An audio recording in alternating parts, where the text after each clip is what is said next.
नमस्कार शेतकरी बंधूंनो. मी किशोर आमले बळीराजा आपल्या युट्यूब चॅनलवर आपलं स्वागत करत आहे.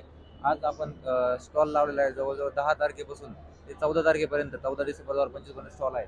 आज आपल्याकडे शेतकरी दादा आले आहेत, ज्यांनी आपली बळीराजाची टिफन 2 वर्षापूर्वी खरेदी केलेली आहे आणि ते कशा प्रकारे यांना रिझल्ट मिळाले, कशा प्रकारे त्यांचा अनुभव आज 2 शब्दात त्यांच्याकडून आपण जाणून घेणार आहोत.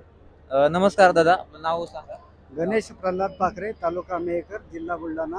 किती वर्षापूर्वी ही टिफन आपण घेतली होती? मला 2 वर्ष झाले. आता 2 वर्षापर्यंत तुम्ही कशा कशा पिकाची पेरणी मी सोयाबीन आणि हरभरा या दोन्ही गोष्टीची पेरणी केली.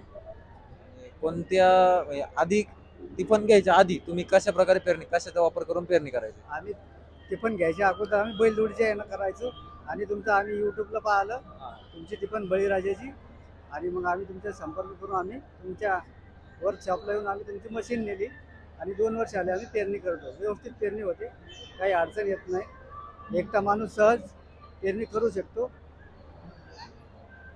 आता मला सांगा, पहिले जे तुम्ही पारंपरिक पद्धतीने पेरणी करायचे ती पद्धत आणि या पद्धतीमध्ये काय फरक वाटतो? या पद्धतीमध्ये एवढं चांगलं म्हणजे अंतर जे दिसते आपलं पिकातलं प्रत्येक झाडाचं अंतर हे सारखं दिसते.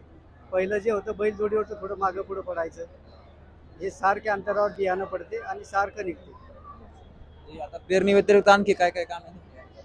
त्याच्यासोबत आम्ही त्याच्या सगळं डवरणं केली. हा, डवरणी म्हणतो आमच्या इकडं, तुमच्याकडे डवरणी म्हणतात. एकंदरीत हे यंत्र तुम्हाला कसं वाटलं, घेतल्यानंतर एक्सपिरियन्स कसा होता? एकंदरीत हे यंत्र एकदम खूप चांगलं आहे. कुठं काही अडचण येत नाही, एकट्या माणसाला कव्हर होत आहे. आता घेतलं तेव्हा काही अडचणी वगैरे आल्या होत्या का? तुम्ही कशा सॉल्व्ह केल्या त्या? याच्यात अडचणी फक्त एवढंच यायचं किंवा थोडं तास वाकडं व्हायचं आणि ते तास वाकडं व्हायचं कारण ते जे याचे दोन्ही कोणते चाकं असायचे ते नसल्यामुळे थोडं व्हायचं. आता त्यांनी आम्हाला ते व्यवस्थित करून दिलं, आता काही अडचणी येत नाही.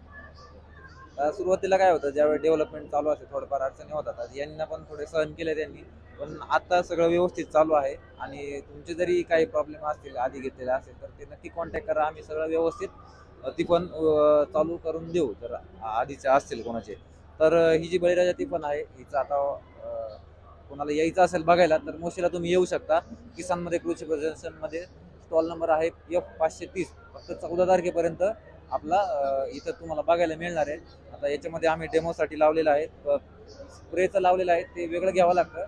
पण स्प्रे, पेरणी आणि कोळपणी या गोष्टी इथं डेमोसाठी दाखवण्यासाठी लावलेल्या आहेत. धन्यवाद व्हिडिओ पूर्ण पाहिल्याबद्दल.